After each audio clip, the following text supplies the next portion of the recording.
everyone. Welcome to a whole new episode of Featurepreneur Presence Live AMA. Hope all of you had a very happy and blessed Sunday. Stay tuned with us throughout this session to shoot out your intriguing questions and to win those exciting prizes. Today, amidst us, we have Mr. Mark Ryan, who is presently a data science manager at Intact, Toronto, Canada. He backs 10 to 12 years of experience in machine learning, hybrid data management, and DB2 administration from IBM. He pursued his bachelor's in mathematics and computer science from the University of Waterloo, followed by his master's degree in computer science from the University of Toronto. Mark, it is indeed a pleasure to have you with us today. Welcome to Featurepreneur Presence Live AMA. Well, thank you so much for having me. I'm really looking forward to this session. Thank you. Okay, the pleasure is definitely ours. Before we begin, Mark, can you please introduce yourself to our interns? Sure. I think Sonia did a great job. I'm Mark. I'm currently a data science manager at Intact, which is an insurance company in Canada. It deals with auto insurance as well as property insurance. And prior to that, I spent a large portion of my career working at the IBM lab in Toronto, working on the DB2 database area, as well in the last few years, working in the area of Watson Studio, which is IBM's framework for machine learning. All right, thank you so much for that edifying intro. So let me start off with a very basic question. Why and what made you choose data science as your career? Well, I had done my master's in artificial intelligence, and this was back before, well before the deep learning revolution. So at that point, it was all symbolic AI. So for example, the area that I was in was called computational linguistics, and this was finding ways to solve problems with human language using computers. So one of the classic problems at the time, which really had not been cracked at all, was machine translation. How to translate, and Canada is a bilingual country, so we often have the question of how can we translate from English to French and French to English. So there was a lot of work being done in the area that I was in at the University of Toronto on doing this kind of translation. The approach at the time was to write code to do it. So human written code, if statements, for loops, that kind of thing, to characterize the full extent of human language and then try to provide a way to translate, for example, from English to French. And the problem is this approach would work with small sort of, you call them toy problems. So for example, at the time, Canada, weather forecasts were translated from English to French using the kind of technology that was available at the time, but it didn't really work at scale. So when I was finished my master's, I was a bit disillusioned, to tell you the truth. I learned a lot from doing that, but I thought this approach, there just aren't enough programmers in the world to write code in the languages used at the time were Lisp and Prolog to actually solve significant problems using this approach. And I went to work at IBM, worked on a number of different areas. And then in the middle of the 2010s, it became evident to me that something had changed and that the connectionist approaches to data science were actually making a difference. And there were things that were really working. So that sparked my interest again. And about 5 or 6 years ago, I committed myself to get up to speed on the latest, what was happening in the realm of machine learning. And that was it. I had the bug, and I just kept going. The more I learned, the more I wanted to learn, and just kind of went on from there. I was able to shift my attention in IBM towards more of a data science kind of role while I was there. And then moved over to Intact in 2019, where I've been focused on data science since. Okay, I would have to say very inspirited journey as it sounds. Thank you so much for sharing that. My next question is, as you mentioned, you're working currently as a data science manager at Intact. So please talk to us about your experience with Intact and what kind of different works do you engage yourself at Intact? Sure. So one of the things about Intact is there's a dedication to data science and machine learning from the very top level executives.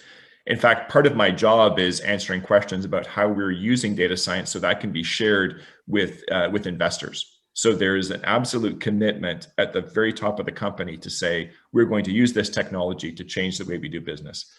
So part of this is because this has been the case at Intact for a while, is there are a lot of models that are currently in production. A lot of Intact's business depends on using machine learning. There's a large group of data scientists who are working on maintaining and expanding this. So being in that atmosphere where there's a complete commitment from the very top of the company to the technology is great. The team that I'm in, I manage a team that is focused on usage-based insurance. And what this is called UBI. And this is a program where auto insurance clients can choose, it's an optional thing, they can choose to sign up to this program. And if they do, they download an app on their mobile phone. And this app collects information from the sensors in their phone that we can map to acceleration, braking, speed, various aspects of how they're driving. And we collect that information, use it to train a model which predicts their driver's future claim behavior. That is, are they going to have accidents based on their current driving behavior?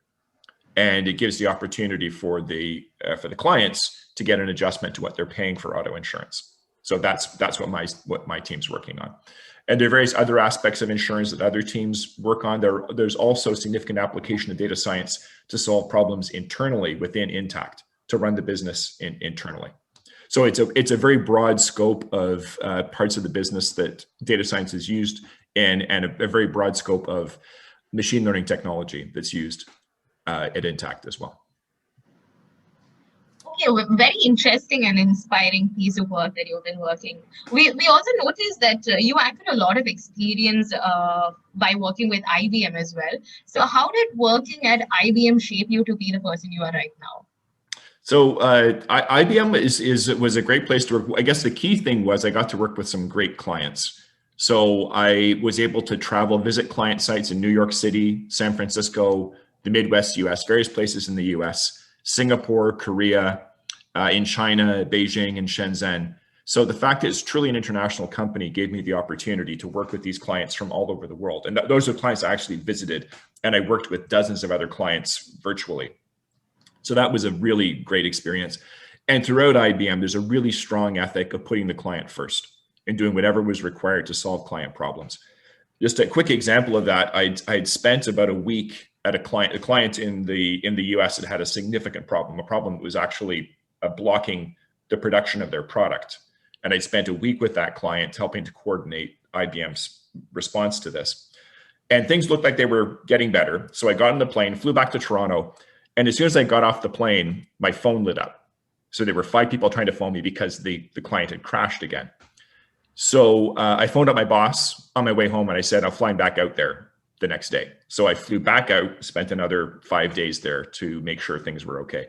And that's just an example of what was the culture at IBM in terms of dedication to client success. Worked with some fantastically talented people. My last set of bosses while I was at IBM, Jessica Rockwood, Al Martin, Michael Kwok, were all extremely talented, very talented leaders, and they all had a real, we call it like a heart for the client, a real dedication to client success. It wasn't all roses. It was a very challenging environment. So there were a number of times, for example, that we need to work on Christmas Day because, it isn't Christmas Day. It's a big day in Canada. It's not throughout the world. So we'd have clients, for example, in Japan who needed things done, and they needed to be done. So that made it tough. Canadian holidays, quite often I'd spend working on client issues from clients in the other parts of the world. So it was, I got a lot out of my experience at IBM, but it was a tough environment as well. Okay, like you said, though it was a very challenging environment, you had quite a fascinating experience from them. Right. So that's very interesting. And we noticed that you worked with DB2. So what exactly is the role of a DB2 user technology manager? Right. So DB2 is a relational database. So some of the competitors to DB2, SQL Server from Microsoft, and the Oracle database from Oracle. And this is technology that isn't necessarily seen as being particularly fascinating right now, but anybody as you live your life, as for example, I'd say one of the largest mobile phone providers in India runs its business on DB2. So as you live your life, there are relational tables in DB2 or Oracle or SQL Server that are getting updated all the time. every bank transaction that you make, every mobile phone call that you make, interactions with social media, all of those things leave a trace in relational tables. So it was it's sort of a foundational technology. And what that means is that when a business has a problem, and this would occur sometimes, they'd have a problem, there'd be either the customer had done something that caused a problem, or in some cases, there would be a code problem that had gotten out there. It would sometimes affect a company very fundamentally, like really stop their ability to do business. So when there were problems, they could sometimes be quite intense. One of the things that was a real challenge for us was just before American Thanksgiving. So just after, on Black Friday, when the online retailers would double, triple, quadruple their business, quite often there would be DB2 at some point under the stack, and the database would get stressed to an incredible rate. So we needed to be on our toes in case there was a problem, in case a threshold was passed, and a customer had to get going again. So yeah, so DB2 and relational databases in general really underpin. Again, we say they're not necessarily the most hottest topic in terms of technology, but they really underpin our lives. And when something goes wrong, it becomes a very big deal. Okay, thank you for sharing that piece of information about DB2 with our interns. Let's go a little off track here. Let me ask you a very non-tech question now. So the question I have for you is, if you had won $1 million, what would you do with that? Well, I guess this is a good question. I thought about this a little bit. I do enjoy my job at Intact, and I guess it would create a real dilemma, because I don't know whether maybe I'd want to continue working. But let's say that I had that kind of money, it was time to do something different. What I would do is I would start a startup to look at applications of deep learning to tabular data, to structured data. I think this is an area has been really under-researched, and I think there's huge potential there. So that if I had $1 million and I could spend my time on anything, on the most intellectually interesting problem, that would be it. I think there's a big opportunity there. There's huge potential to apply deep learning to tabular data, and I can kind of taste it. The back of my mouth, I can taste that there's potential there. There's a potential for a breakthrough, and if I could spend some time with some researchers and kind of push that area forward, that's how I'd like to spend that $1 million. Very exciting. Hope you receive your $1 million, and hope you offer all our interns to work in your startup. Awaiting a great offer from you, Mark. So coming back, speaking of your project, so what was that one interesting project that you have worked on so far?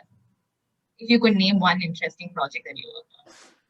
Well, the UBI project has been very interesting. And when I joined Intact, it was up and running. So it wasn't something I was involved in at the very beginning, but it combines a bunch of interests in me. So I'm very interested in cars. Obviously, I'm interested in data science. It's an interesting data stream. It's also interesting from the point of view of how clients react to this. So people are getting feedback in the app about how they're driving. So at the same time as the model is scoring somebody based on their future potential to have an accident, they're getting feedback about how they're driving as well. And it's really interesting to see how the clients react to that, because some people will say, okay, I can adjust my driving. But generally speaking, people think that they're good drivers. People, as they look at themselves, there are very few people who self-identify and say, I'm not a very good driver. So that's very interesting, I guess, from a kind of how people's psychology works. I'd say the other thing, when I was at IBM, I did an experiment applying deep learning to try to predict whether or not a client was going to make a duty manager call. That is, whether they're going to escalate a support issue, and using the information about tickets that had been accumulated over the previous years. And that was a really interesting project. It didn't come to complete fruition, but it was very interesting to see what the potential was there. And that kind of whet my appetite for trying to apply deep learning to structured data, because that's the first time I really saw the potential there.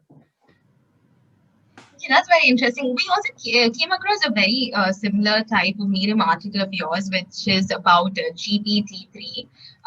Is it very similar to your UBI project, or is it something very different? So can you throw some light on Yeah, that? sure. It's very different. So GPT-3 is a huge, just an enormous language model that OpenAI put out about 9 months ago. Now, about 9 months, yeah, in June of 2020. And it's in they had released earlier versions of it. And the thing that I found remarkable, and I got access to it in August, and the thing that I found remarkable, both from the experiments I'm doing myself as well as what I'd seen other people do, is up to this point, machine learning models have basically been able to do one thing. So there are machine learning models that do a fantastic job at providing labels for images. So you give it an image, it will provide a text label to say what's in the image, or do a fantastic job at turning human speech into text. But this model actually does a bunch of things, and it does some things not all that well, but it is really remarkable. With very little effort, without actually having to do any real training, you can get it to solve a whole range of problems. So people have posted using it to generate websites, to generate HTML from an English description, doing translation between languages, and not doing necessarily a state-of-the-art job, but doing a decent job. And I did experiments to generate Git commands from English language descriptions, and it did a pretty good job with that. I also did an experiment to compare its performance in a chatbot that provided answers to movie trivia questions. And this GPT-3, with basically zero preparation, did as good a job as a chatbot that I had spent 3 months putting together. So that really showed me this thing is able to do a bunch of things reasonably well. And I think it's interesting, not so much that GPT-3 is necessarily going to change the world by itself, but I believe that its successors, so as the model gets bigger, as the way it's trained is improved, it really is going to be able to do multiple things well. And that could really be have a huge impact on software development in general, on making it possible for people who aren't programmers to create their own custom software to solve a particular problem. I think there's huge potential for this technology. So that's something I'm definitely bullish on. I think the potential of that approach is huge. Okay, a very remarkable work as mentioned. We also came across your YouTube video about fast AI and Keras. So can you please elaborate on that? Sure. So Keras, I guess people are probably familiar with TensorFlow as a framework for deep learning. And Keras, particularly since 2019, when TensorFlow 2 came out, is tightly linked. It is the high-level API for using TensorFlow. And it's great. I've used Keras for most of the work I've been doing with deep learning, and I found it really, it's extremely well documented. There's a huge community using it. So when you run into a problem, it's easy to find an answer on Stack Overflow. The documentation's great. So it's really a very solid platform for people learning about deep learning and for non-specialists to try and solve problems. But Keras does take some time to reach the point where you can actually get that first model cranked out. And the idea of fast AI, which Jeremy Howard and team have put together, and it's a combination of a course, which is teaching deep learning, as well as this platform, which is a platform for starting beginners using deep learning, is you can get results very, very quickly. So you can, with just a few lines of code, you can get a really good deep learning model. And there are a number of reasons for this. They made really good choices about the defaults that they use. They try to make it as simple as possible. They curate a really nice set of data sets you can use very easily. Because some of the problem people have as they're beginning to use deep learning is the data sets are just a hassle to ingest. And the fast AI framework makes that very easy. So there are a lot of advantages to fast AI.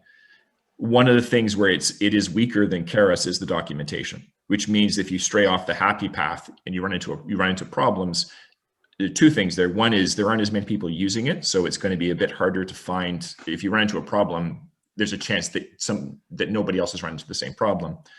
And the documentation compared to the Keras documentation just isn't as strong. So Yeah, so that's sort of the comparing these. And the other thing I should mention is Fast AI. You can think of the way that Keras is a high-level API for TensorFlow. Fast AI is kind of like a high-level API for PyTorch. People may say, does PyTorch really need that? I would say somebody who hadn't used PyTorch before, Fast AI certainly made it faster to use it.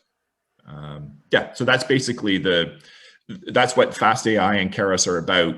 And in that video, I was trying to just summarize what I saw as the strengths and weaknesses of each of those frameworks.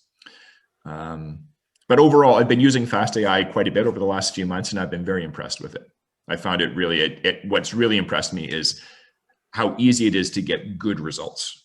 And Keras, to get kind of mediocre results isn't that hard, but the amount of tuning and fiddling it takes to get really good results can be quite a bit. Whereas Fast AI, quite often you'll get really good results just by sticking with the defaults, which is great for non-specialists who want to harness the power of deep learning.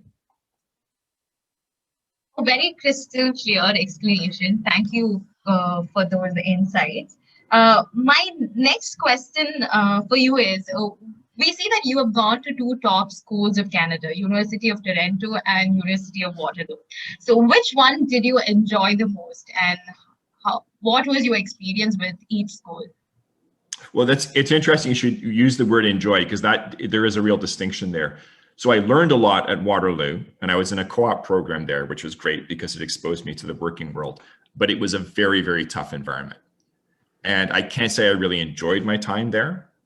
I hadn't been back to Waterloo for many decades, and I went back there for an Intact recruitment event just before the lockdown in early 2020. And it was really strange to be back on the campus again after so long. And it made me realize I'm grateful for the chance to study there and have such talented instructors, and grateful for the co-op program. But it left a scar. It was a tough place to be. U of T, I found, was a much more enjoyable experience. I had a much better time overall. I had a great advisor in Graham Hurst, who's a really talented academic leader. And now, as I look back, I see that, and this makes me one of the regrets I have. Some of the giants of deep learning were there at the time. So Jeffrey Hinton, who's still at U of T, and Yann LeCun were at U of T at the same time that I was there. And I don't think I ran across them. So that's made a bit of a regret there.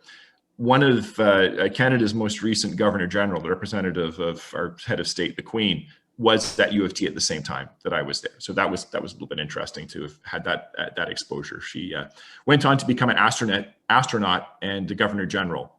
So she had a very, very high trajectory after her time at U of T.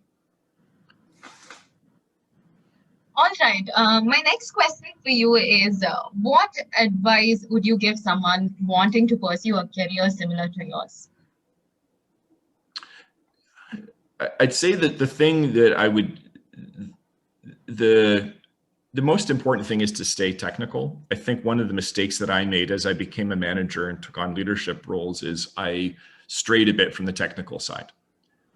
And that's a natural thing to happen. You get busy, and your opportunity to stay technical doesn't stay. So I'd say anybody who's starting from a technical point of view, if you move on in your career, you become a manager, you maybe become an executive, you want to stay technical.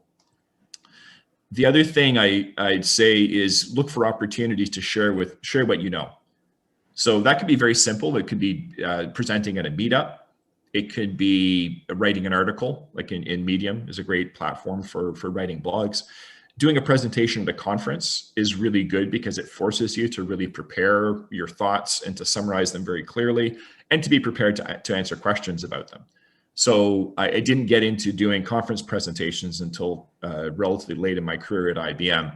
And I wish I had done that earlier, because I really enjoyed it. It was a lot of fun. And it also forced me to really refine my technical understanding and my communication as well. So I guess those things, yeah, stay technical and look for ways to share what you know with other people. Those are key. Okay, thank you so much for that tip. Stay technical and share what you know to others. And the next thing I want to ask you is, can you please share with our interns what are those best resources that helped you along the way when you started your data science journey? That's a great question. Some of these may be a little bit dated, but I'll say one thing which I really enjoyed and it really got me going was the Andrew Ng Coursera machine learning course. This is the introduction to machine learning because it covered a full spectrum of machine learning. I thought it was a great format with the videos, and it incorporated tests. So you had a chance to test your understanding as well as code assignments. It was really compelling. I found it actually addictive. It was that interesting and learned very quickly. It's not perfect. So it's getting a bit old right now. I don't believe it's been updated recently. And so some of it doesn't have recent changes as far as I know. And at least the last time that I looked at it, the code exercises were in MATLAB rather than Python. And I learned MATLAB for that course and I haven't used it since. So it would have been a little bit better had that been in Python, but overall, I completely think that's a fantastic course. I did went through the Fast AI, an earlier version of the Fast AI course I mentioned before, the Jeremy Howard and team. And that's just an incredible thing. It's completely free.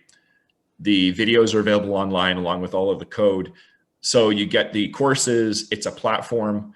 Jeremy Howard, one of his partners, wrote a book last year that talks in some more depth about it.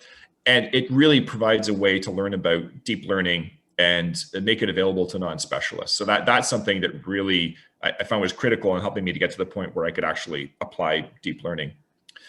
I keep a pretty close eye on Medium articles. Are a little bit of there's so many of them right now. It's hard to keep up, but they're good because they provide a way to sort of indicate what's new. What I'm really using as a resource right now is podcasts. So there are a number of podcasts I follow fairly regularly. Twimmel AI is great. Local Maximum. Machine Learning Street Talk is a really great podcast. It's a nice balance between technical and higher level discussions. Lex Friedman has a podcast. He goes a bit wild sometimes, but he gets the best guests. He has a fantastic set of guests. The Weights and Biases podcast is really good. And Yannick Kilcher has a podcast, a series of videos where he dissects papers.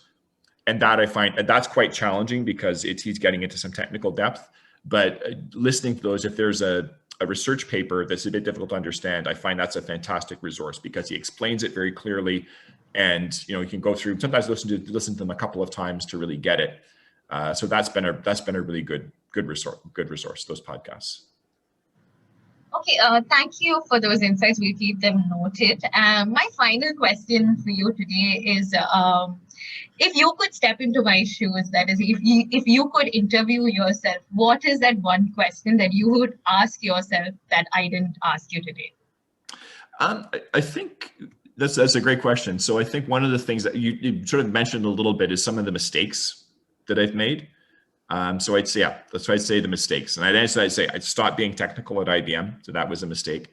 And I also didn't take my own advice to get out there and present at conferences, meetups, do blog posts. I hesitated about that. And I should have gotten into that more quickly because you get great feedback. It's fun.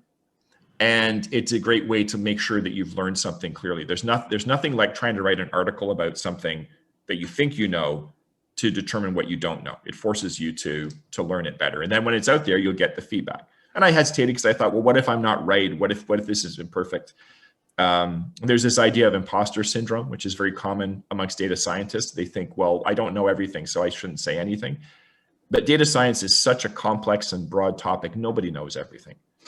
And and if Jeff Hinton and Jan LeCun and Joshua Bengio were on this call right now, they'd be talking, I would imagine, in a fairly humble way, but all the stuff they don't know. So I'd say a mistake I made was being too hesitant about getting out there and sharing what I did know and being open to getting the feedback, learning from that. Okay, very honest and well expressed. So that was the final question from my side. So now it's time for the audience to shoot up their questions. So guys, if you have any questions, please unmute yourself, introduce yourself, and you can ask Mark your questions. Any questions from you guys? Please unmute yourself and ask him your question. Yeah, hello, sir. I am Ishwar, sir. Hi, Ishwar. We are having a little trouble hearing you. Can you speak to us Uh, again? Hello. yeah, am I hearable now? Yeah, yeah. You're audible now. You can ask him a question now. Uh, Sir, can you say some words about your experience in Waterloo University? Sure. I can elaborate a little more about Waterloo. So I was there in the early '80s. So this was some time ago, and at that time it was the program was very challenging. It was very math heavy. So the first 2 years were really heavy on math. And I had come out of high school, given that this system of education in Ontario, come out of high school thinking I was actually pretty good at math. And there I was amongst the people who were the cream of the crop of students in Ontario. So I realized I really wasn't that good in math, and calculus in particular was quite challenging for me. So I kind of got through 2 years of calculus, made it through that, and found some of the math I really did enjoy. So there were some great courses on linear algebra that were very interesting. Theory of computing courses, which are interesting, and those are interesting because they're still applicable. What I learned there is useful today. And then of course there were programming courses. So this was prior to C++. So there was some programming in C. And then there was also a system that was local to Waterloo, which is kind of passed on. And that's one of the things, if you're in the programming business for a time, there will be languages that you learn that will fall by the wayside. Yeah, so that was a bit of the tenor of Waterloo. The co-op program was good. One of the things I think was a downfall, and it's still the case, is that the work terms are short. They're only 4 months. In my experience, both as a co-op student and as an employer, is the longer terms are better. So where there are students who are in programs where they have, let's say, a 16-month co-op all at once, that's really good. Somebody really gets to learn and they get to make a contribution that way. So yeah, so that's a quick summary of my experience at Waterloo. Uh, yeah, thank you, sir. And I have another question. What are the projects you are currently working on? So at Intact, as I mentioned, there's the usage-based insurance, a UBI. So we continue to work on that, continue to refine that, improve the client's experience, and improve the performance of the model. And then I'm also interested, outside of my work at Intact, some of the things I'm interested in, GPT-3. So continue to find ways to use that. It's been out for about 9 months now. And every few weeks, think of something that might be a way to use it. The thing is, because it's been out for a while, a lot of the problems have been solved. And one of the things I thought about a couple of months ago was regular expressions. So would there be a way to use GPT-3 to take an English language description of a regular expression and generate the code for that regular expression? Now that's been done a few times fairly well by some other people, but I still think there are interesting things to try there. And then I've been spending time learning more about the Fast AI platform. So how to use that, how to create models in some areas I'm not so familiar with, like recommender systems and NLP using Fast AI. So that's not really research; it's more just kind of teaching myself more about this platform.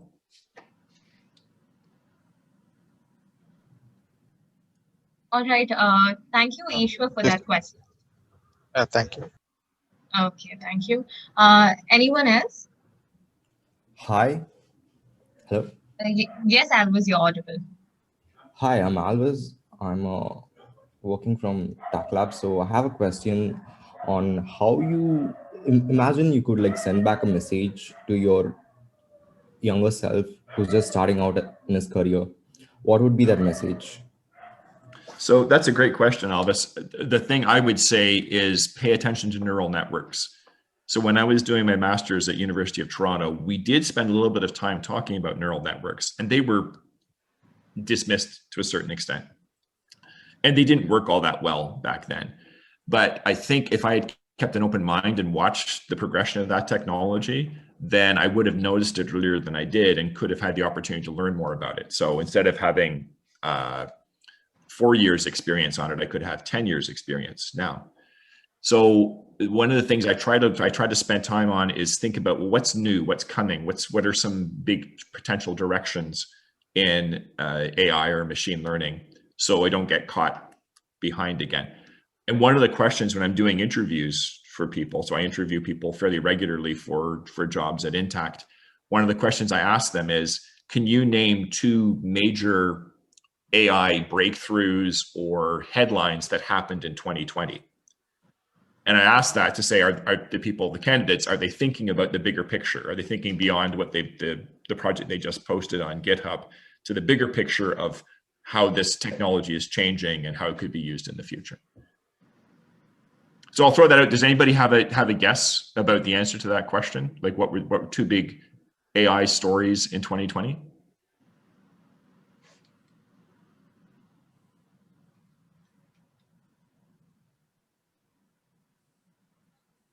So, Alvis?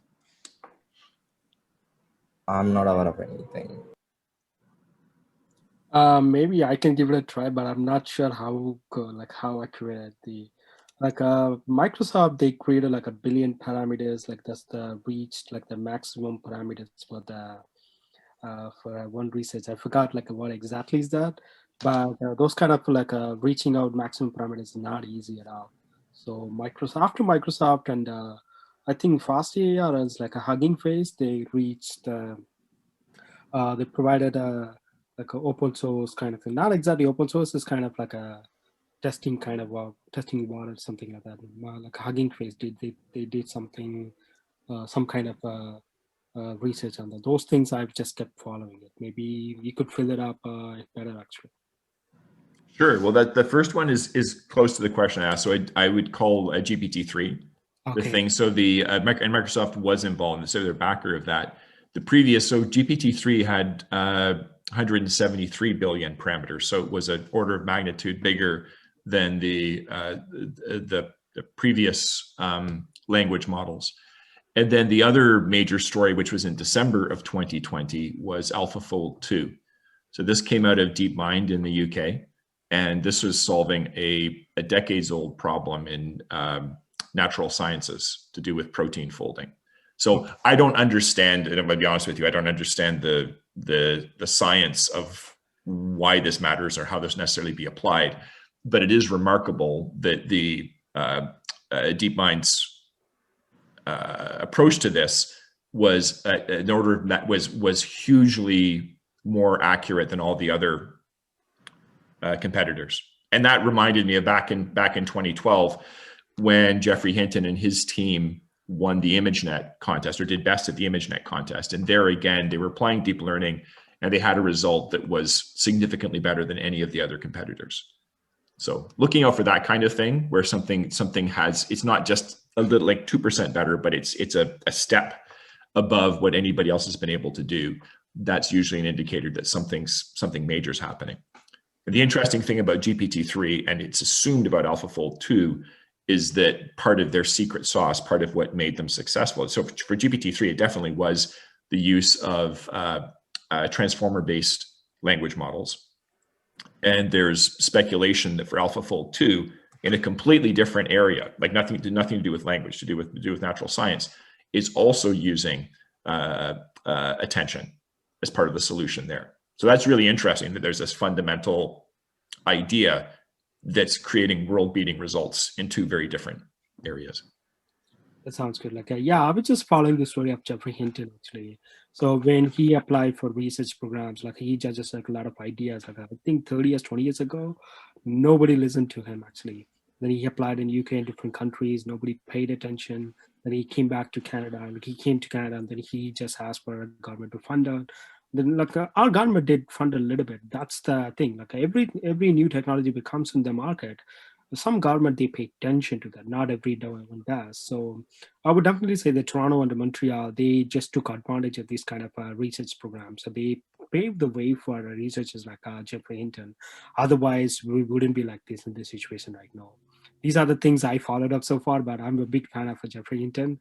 But it's also like Toronto, like UFT, they paved the way. They just started funding him because it's not easy to trust a new thing, right? Because Geoffrey Hinton proposed a new concept. but fortunately we started funding, and that paved a good thing. That's it's paid back right now, but it's a good start for us. It did, and I think it was perseverance as well, because there were reasons why people didn't believe neural networks were going to work. So Jeffrey Hinton and Jan LeCun, certainly they kept at it. If you're interested, I'm in the middle of reading a book called Genius Makers by Cade Metz, and it talks about it. Actually, it's a history of deep learning, and it has a number of chapters that talk about the story of Jeffrey Hinton, his progression, and what his accomplishments and setbacks were. And I highly recommend it. Like, it's really well written. It's not technical. It's talking more from a kind of a personality point of view, but I found it just really compelling. It tells the story really well. It's called Genius Makers by Cade Metz. It just came out last week. Okay, that would be great. Well, definitely we can buy, and we are running a book club. Definitely we can buy and ask the students to start reading it. Actually, thanks for the recommendation. I'll put that in the chat. That would be great. Thank you. Okay, thank you guys for your questions. Thank you, Mark, for everything. So I believe we have come to the end of the session. Thank you, Mark, for taking time and joining us today. Thank you so much for all those insights and for talking to us about your experience and about your projects. It was indeed a very informative session to all our interns, I assure you that. So on behalf of Featurepreneur, I express my sincere gratitude to you. Thank you so much for joining us today. Thank you, Sonia. Thank you very much for the chance to join you. Thank you for the great questions. And I encourage anybody, feel free to connect with me on LinkedIn. And if you have any follow-up questions, I'd be happy to take them in LinkedIn. Thank you very much. Thanks. It was indeed a pleasure. Thank you so much. Thank you. Thanks. And Mark, sorry for try to bother you. Just one more thing, Sure. Be interested. Let's say if some of our team members, they want to volunteer. They are not looking for monetary benefits, but they want us to do some kind of volunteering. Maybe you could share some of your personal machine learning thing. You don't need to share your official stuff. Maybe you could just since you have a lot of stuff in there, so we could work with you. Maybe we could about 2 or 3 candidates, including myself. We want to work with you just for the volunteering stuff, so that we could do some kind of improving stuff. Because the problem with us, including me, students, other students, they don't know what are the things they need to learn it. So maybe working with you on your personal machine learning journey, we could learn a lot from you. Actually, it's a voluntary thing, so you don't need to worry about any fun. We don't need any monetary thing. Just volunteering would be. So this would be like doing a side investigation on something, and maybe work together on the code, for example, for something that's sort of out of interest to understand the kind of technology a little bit better. Yeah, everything's related to machine learning as well as deep learning and CNN and analytics. So we are happy to volunteer. Any of your personal stuff you can share. If you want to do some analytics or some analysis on your library that you are working on, you can share. That could be that. Thank you. That could be very useful. I know, for example, for the fast AI stuff, another pair of eyes, and I think particularly because it's intended for people who would want to use it without having to go into all of the details of fast AI.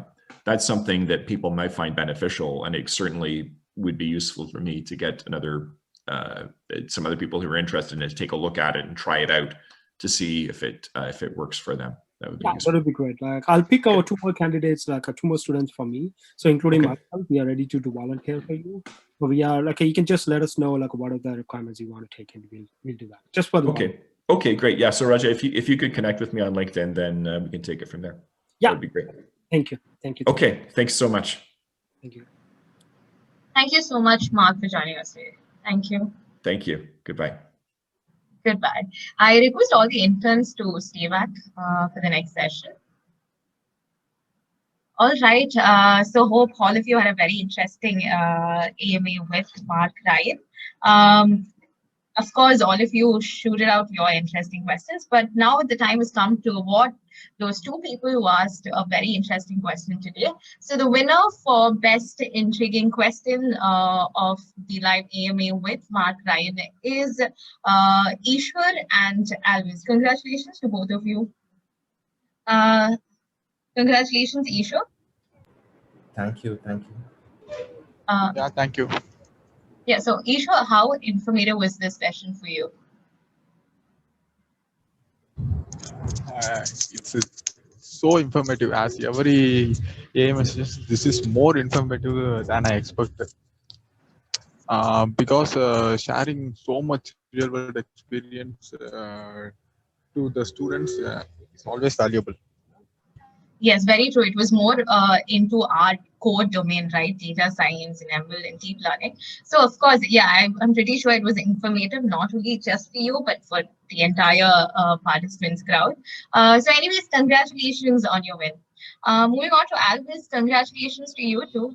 So, I have the same question to you. How interesting and informative was this session for you? Yeah, thank you so much. So I really enjoyed this session. He had a lot of insights on how the industry was developing and how you're supposed to learn things and how different set of eyes can make different set of decisions. Like, I got a really good insight on what is happening. So I'm really grateful for it. Thank you. All right, congratulations on the win. Hope to see you in next week's live AMA as well. We're glad that it was a very informative session for you. So moving on to the random winner for this week's live AMA. Can we get the wheel ready for the random winner? Yes, Gokul, are you trying to see it? Hello? Yeah, I think we can go for the spin, right, Sonia? Oh, yes, Gokul, we can go for the spin.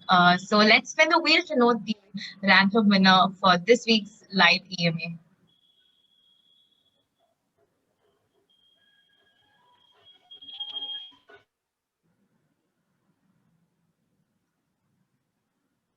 And the winner for this week's live AMA is Hari Prasad. Congratulations, Hari Prasad.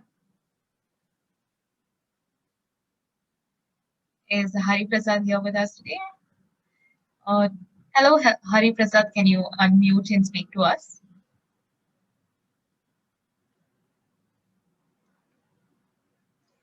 All right, I believe there's some technical glitch. Okay, Hari Prasad disconnected from us. Okay, anyways, conveying congratulations to Hari Prasad on behalf of Featurepreneur. And that was the end of the session. As everybody said, a very informative, a very inspiring and igniting session with Mark today.